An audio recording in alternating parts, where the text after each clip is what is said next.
nothing like the confines of a cubicle or a packed subway to give a man perspective.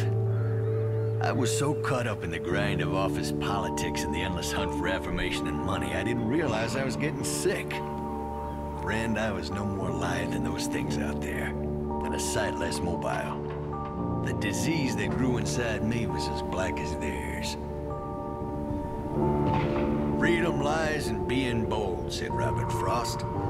So, I boldly quit my job and traded my rent-controlled apartment on Christopher Street for a vintage Harley and an old poncho. Found my salvation in the open road, and I haven't looked back since. Traveling the open country, you learn to be prepared for whatever the land throws your way. Faced with the elements, you gain a new appreciation and respect for nature. You come to accept how small and insignificant you truly are. Nature is neither good or evil. It just is. There's nothing natural about the storm that rolled in on Solomon Island, or the fog that followed. It was evil in that fog, whispering to everyone in its path. The townsfolk followed the fog back into the sea, as if possessed. It was Deputy Gardener, Andy, saved my life. He grabbed hold of me when the fog got into my head, tied a rope around us both, kept walking the other way. It was like the whispers didn't get to him. When I finally got my wits back, the fog had rolled back out again to where it is now. We shook hands, and we started looking for survivors and building this fortress. That man saved my life, selflessly, and I love him for it. I'd go to the ends of the world and back for Andy. I don't think I'll ever win him over, though. Living on the razor's edge of society, your eyes open up to the possibility that there's something more to this world. Something most people are too blind or too preoccupied to notice, even if it's right under their noses, and has been all along. I only noticed small things at first. Roads that appeared and disappeared, folks who traveled by way of gates drawn in chalk on brick walls, houses bigger on the inside than on the outside, magic trinkets sold at yard sales, street shamans capable of taking out the cancer inside you.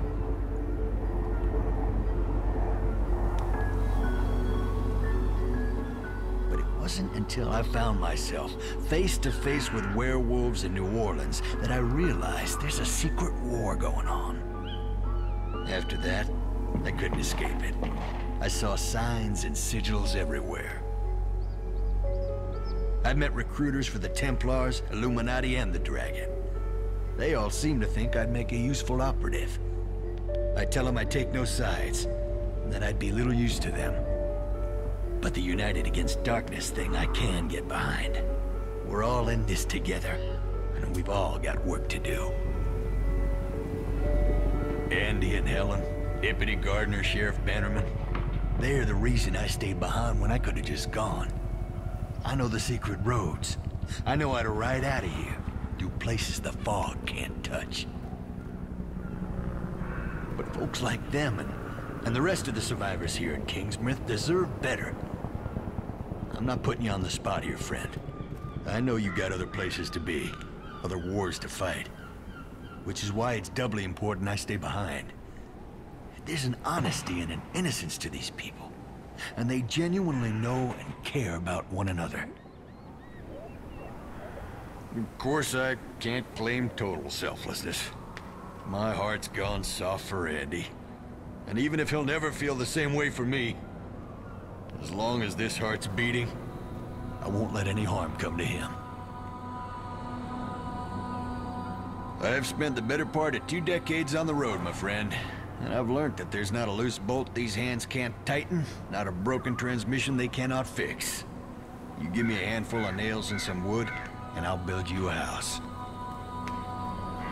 When the undead came marching up Main Street just a day or 2 after the fog pulled back, we did our best to prepare for the worst. Andy and me, with the help of the rest of the good folk here, built ourselves something better than a house. We built a castle.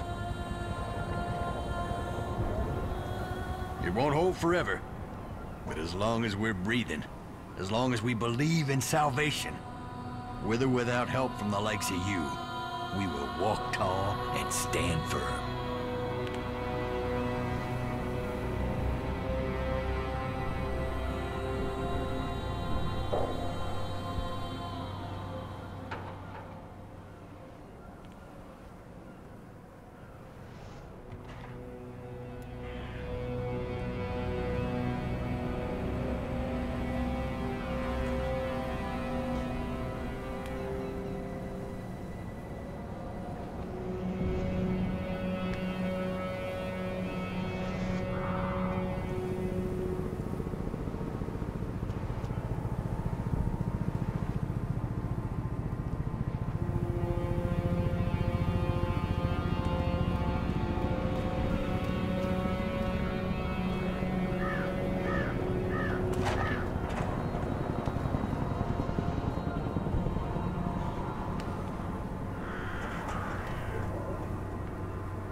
Until next time.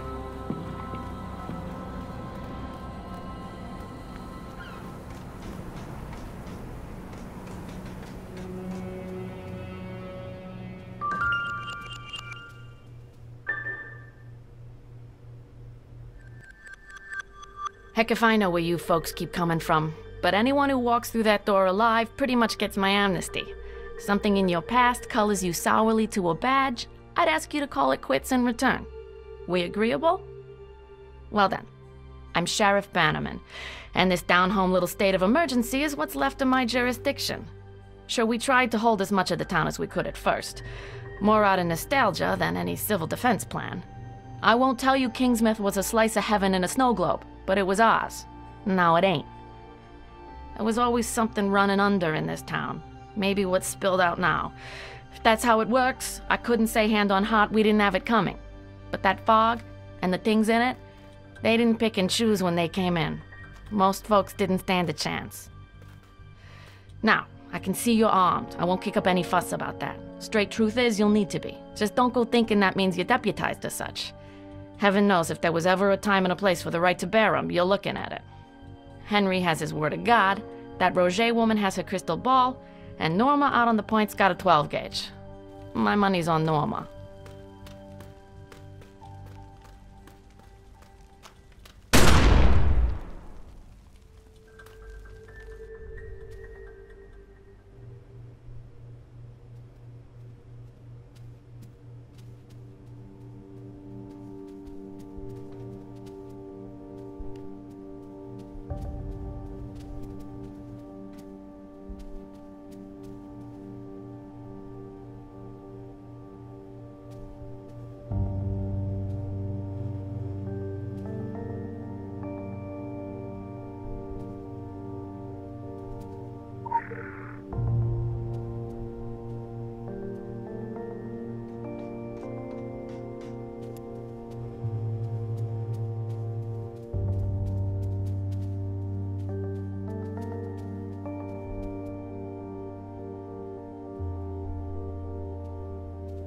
Now you are a sight for sore eyes.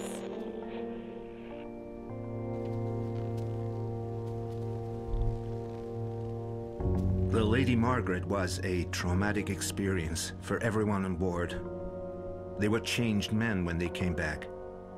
I visited with all of them in the days following their return. In my office, there are detailed transcripts of our sessions. I'm afraid it all happened so fast that day there was no time to pack. I hope they may shed some light on what happened out there.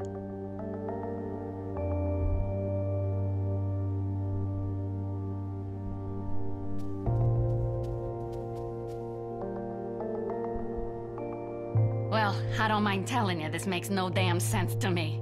And I hate to be the one drawing a blank on Final Jeopardy. But right now, folks just need me to look like I got all the answers. The questions, they come later, along with the grieving. Then, after a little time, folks will lose their hankering for the questions. Fact is, a few of them in high places get downright evasive about it. I never do quit. It's a bad habit. I'm just a sheriff after all, not some forensic detective like on that CSI. Thought I had it the worst when the Ravens came around years ago. Was an ugly time for Kingsmouth. Not the kind that makes it to the news. The kind we keep inside. Now, I see those Ravens are all back in town. They with you? Or should I bring them in for questioning? If you're planning on striking out of town, Kingsmouth hospitality dictates I gotta set you right.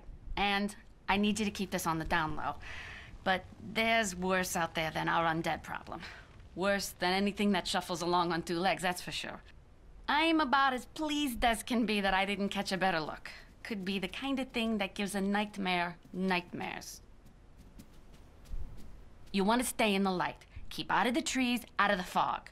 We got a few folks left holding out across the island. Well, that was last time I could check, and I'm an optimist. Pays to see the donut, not the hole. Red's Shack at Tolba Bay, the Innsmouth Academy, the Wabanaki Indian Grounds. They should still be safe. Could be the others like you, that wolf fella, have set up camp out there. Toasting marshmallows and such.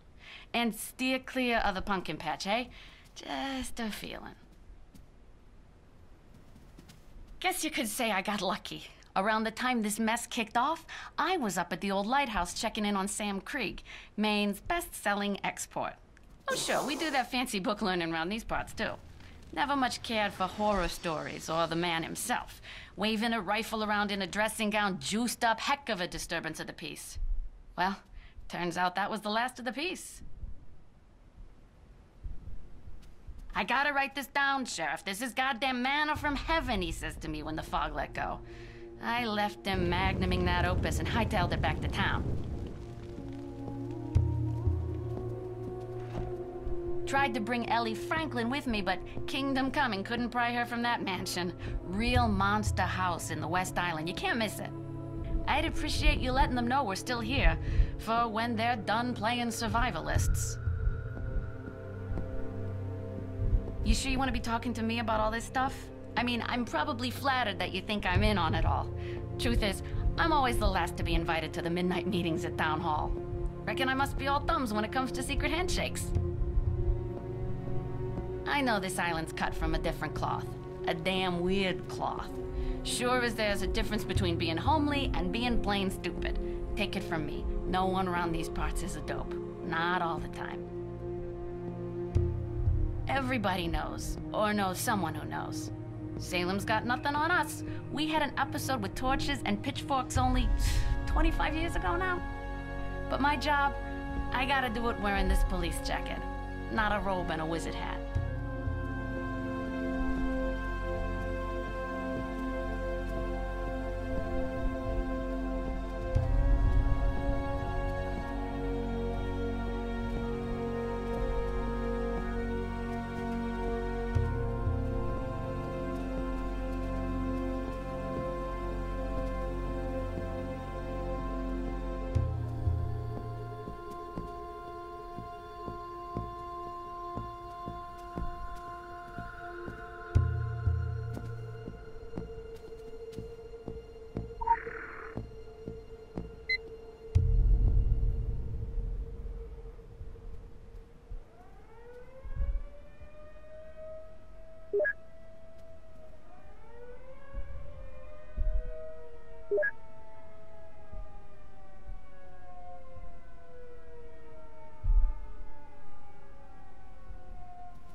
Don't make me have to file another missing persons report, okay?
wanted to be a police officer since as far back as I can think. I had a lot of time to myself growing up. I watched all the cop shows, again and again. The old shows, when a good cop was always a good cop. When you knew you could trust a badge, right? You knew before the half hour was up, they'd get the guy. Out of the basement. So that was my goal, plain and simple. I was single-minded about it. You ask anyone, and they'll say, hey, yeah, that Andy, he sure is single-minded. Now, I wasn't what you'd call a straight-A student, but I got there. I got there. And when Sheriff Bannerman swore me on as deputy, gave me my badge, I'd been up all night ironing this shirt. It was crisper than you'd believe. Well, that day I was just as happy as a clam at high tide. Sure chokes me up seeing Main Street all done up in buntings and so empty. The kids love that Halloween parade, you know? Then they'd all bus on up, bang away for the haunted hay rides, ever since our local amusement park closed down. There were troubles. It was before my time. Still, what town doesn't have a little trouble? With cultists? There was that repeat killer, I wouldn't say serial killer, but he came from the mainland. And that mess with the college kids at the old hunting cabin? Bears, we reckoned. Jeez, it's all laid out like that, it does sound pretty bad, huh? This right now is definitely the worst we've ever had, though. This is the real storm of the century. If we push on through it, I am not looking forward to taking a shovel to the streets after. Oh, I knew everyone in Kingsmouth. A safe community isn't a spectator sport. I memorized that one. And Sheriff Bannerman preferred to have me walking the beat, you know, while she handled house calls. That suited me just fine. You know, our folks were a good bunch. They only cause a ruckus when they've had too much of the, you know what. But recently I got talking to Sandy. That guy's pretty philosophical. You wouldn't know it to look at him. I mean, I don't personally have a problem with bikers. I'd like a motorcycle myself. Anywho, you made me really consider it, you know, whether you really ever knew a person. I told him how in 2nd grade I met Anna Redmond behind the gym every day for 2 months. We would hold hands. I thought I knew her pretty good. She left town all of a sudden one day. Halloween. Jeez. Always Halloween.